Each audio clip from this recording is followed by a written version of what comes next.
या देवी सर्वभूतेषु माँ ब्रह्मचरिणी रूपेण संस्थिता नमस्तस्यै नमस्तस्यै नमस्तस्यै नमो नमः। जय माता दी। भक्तों, 4 अक्टूबर 2024 दिन शुक्रवार को माँ दुर्गा के दूसरे स्वरूप ब्रह्मचरिणी की उपासना की जाएगी। तो आप सभी को नवरात्रि के दूसरे दिन की मंगलमय शुभकामनाएं। आज की वीडियो में मैं आपको बताऊंगी माँ दुर्गा के 9 स्वरूपों में से ब्रह्मचरिणी माता की पूजा किस प्रकार करनी चाहिए, जिसे करने से माता प्रसन्न होती हैं। माता का मंत्र क्या है, माता का प्रिय रंग कौन सा है, कौन सा भोग माता को लगाने से आज माता प्रसन्न होकर आपका कल्याण करेंगी, और माता की कथा क्या है। सभी महत्वपूर्ण जानकारियां हैं, तो इसलिए आपसे निवेदन है कि वीडियो को अंत तक जरूर देखें। वीडियो पसंद आए तो लाइक और शेयर जरूर कीजिएगा। तो भक्तों, नवरात्रि का दूसरा दिन माँ ब्रह्मचरिणी को समर्पित होता है। माँ ब्रह्मचरिणी को देवी पार्वती का अविवाहित रूप माना जाता है। माता अपने भक्तों को उनके प्रत्येक कार्य में सफलता प्रदान करती है। प्रत्येक प्राणी के अंतर मन में स्थित देवी का दूसरा रूप शक्ति विग्रह ब्रह्मचरिणी या तपस्या चरणी अर्थात तप का आचरण करने वाली माँ के इस स्वरूप की पूजा करने से तप, त्याग, संयम और सदाचार की प्राप्ति होती है, और जीवन के कठिन समय में माता अपने भक्तों को संयम प्रदान करती है। तप के जरिए देवी ने असीम शक्ति प्रदान की थी। इसी शक्ति से माता ने राक्षसों का संहार किया था। माता ब्रह्मचरिणी इस लोक के समस्त चर और विचर जगत की विधाओं की ज्ञाता है। अब माँ ब्रह्मचरिणी की पूजा किस प्रकार करनी है, तो देखिए। नवरात्रि के दूसरे दिन माँ ब्रह्मचरिणी की पूजा करने के लिए सबसे पहले ब्रह्म मुहूर्त में उठकर स्नान आदि कर लें और साफ स्वच्छ वस्त्र धारण कर लें। अब यदि आपके घर में अखंड दीप जल रही है तो ठीक है, अन्यथा आप धूप और दीप जलाकर माता की पूजा करें। माता को फूल, अक्षत, रोली, चंदन चढ़ाएं। ब्रह्मचरिणी माँ को भोग स्वरूप पंचामृत चढ़ाएं और मिठाई का भोग लगाएं।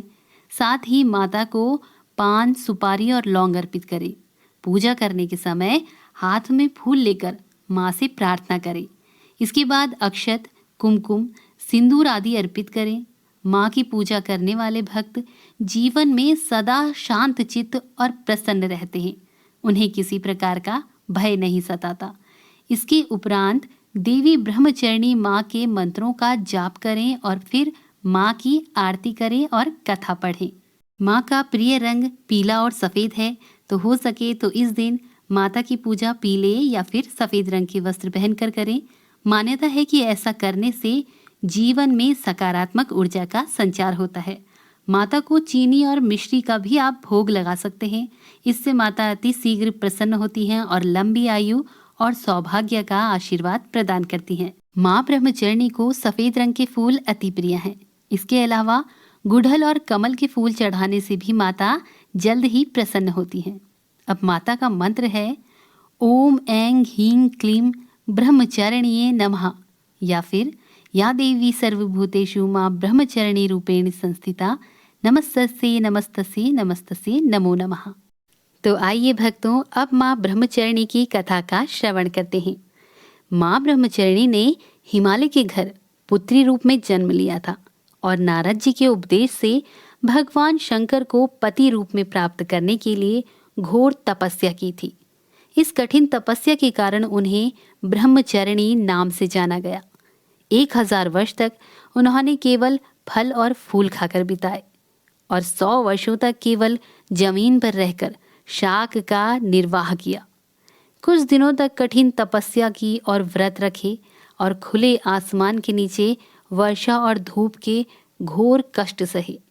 3000 वर्षों तक टूटे हुए बिल्व पत्र खाए और भगवान शंकर की आराधना करती रहीं। इसके बाद तो उन्होंने सूखे बेल पत्र खाना भी छोड़ दिया। कई हजार वर्षों तक बिना जल और बिना भोजन के रहकर माँ ने घोर तपस्या की। कठिन तपस्या के कारण देवी का शरीर एकदम क्षीण हो गया। देवता, ऋषि, सिद्धगण, मुनि सभी ने ब्रह्मचरिणी की तपस्या को अभूतपूर्व पुण्य कृत्य बताया, सराहना की और कहा, हे देवी, आज तक किसी ने इस तरह की कठोर तपस्या नहीं की। ये आपसे ही संभव हो सकता है। आपकी मनोकामना पूर्ण होगी और भगवान चंद्रमौली शिव जी तुम्हें पति रूप में प्राप्त होंगे। अब तपस्या छोड़कर घर लौट आओ। जल्द ही आपके पिता आपको लेने आ रहे हैं। इस घोर तपस्या के बाद ही भगवान शंकर ने माता को अपनी अर्धांगिनी के रूप में स्वीकार किया।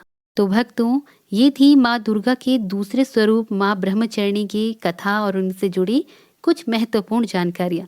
अपनी अगली वीडियो में माँ के तीसरे स्वरूप चंद्रघंटा के विषय में आपके लिए महत्वपूर्ण जानकारियाँ लेकर आएंगे और उनकी कथा भी लेकर आऊँगी। तो मिलते हैं अपने नए वीडियो में।